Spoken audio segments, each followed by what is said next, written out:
Recreational marijuana will be legal in Illinois in less than 2 months, and that comes with a lot of legal questions, including how to advertise products. A new business in the West Loop is here with answers, and it's called Fyllo. Joining us now are the founders. We've got Chad and Aristotle. Hi. How are you? Thanks so much for being here this morning. Thanks for having us. Yeah. This is coming on the heels of all of this vaping problems that they've had, targeting teens, they're saying. So how are you guys tackling the marijuana?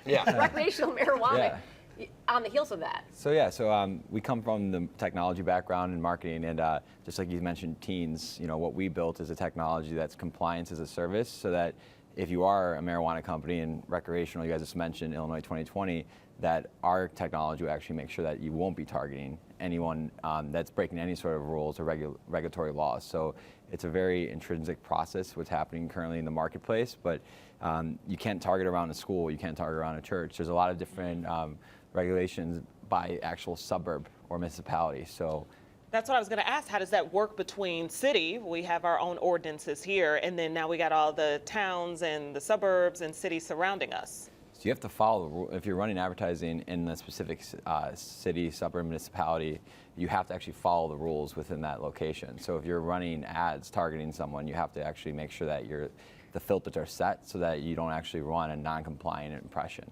I know there's a lot of stigma around the word marijuana. It was heavily used in the 70s. We've said it here a couple times in this lead-in. You guys are really trying to push the cannabis angle of things, because things are a little bit different, of course, than they were in past times, right? Yeah, I mean, I come from a technology background working with Fortune 100 brands, and necessarily I wasn't necessarily smoking weed all the time, right? This wasn't in my DNA, but to tell you is that it's the stigma around it is going to change. It's helping out a lot of different people.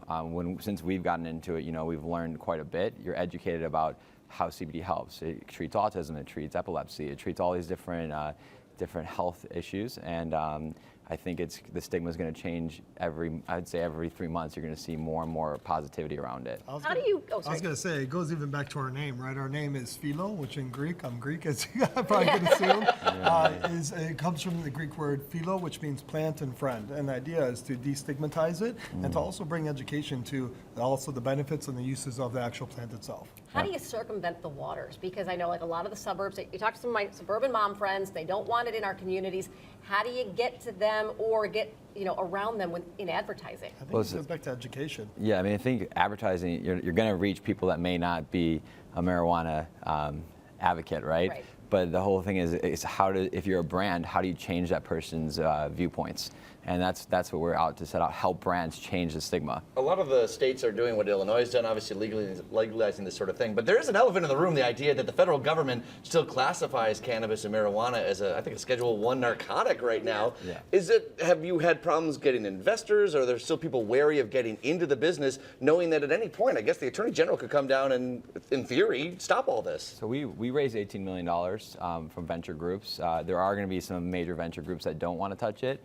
But I think that where the industry is going around technology and the brand side, there are a lot of venture groups, and in the U.S., a lot of investors that are starting to want to get involved. Canada was obviously a pioneer of the cannabis space, so that's where we raised some of our money, and then we also raised money in the U.S., but we didn't really fall into that. We didn't have that much trouble. I mean, it was the largest seed round in Chicago, and I think a lot of people wanted to invest in us and what we're doing and how we're helping out brands actually advertise in a safe environment. I was going to say, just echoing off that, I think that what makes us defensible from this is that we're actually working in tandem with local and federal government, and so we're actually an ally versus somebody that they would come and target specifically. Okay. Well, I was just going to ask, what do the next few months look like? January 1st, obviously, is a big day. So we're excited. I mean, in Chicago, there's a lot of for recreational. There's a lot of big players in the space here. So you got Cresco, you got GTI, you got Grassroots, you got Harvest, you got Verano. So for us, it's going to be a busy January. So our goal is obviously to help a lot of the bigger players run compliant advertising in the Chicago environment, targeting the right people. So Illinois 2020 is going to be big for us. Okay. Yeah. Well, to learn more about Fyllo, right? Yep. We got it right. Head on over to their new location on Washington right here in the West Loop, or check out their website. We're going to have all this information up on the jamtvshow.com.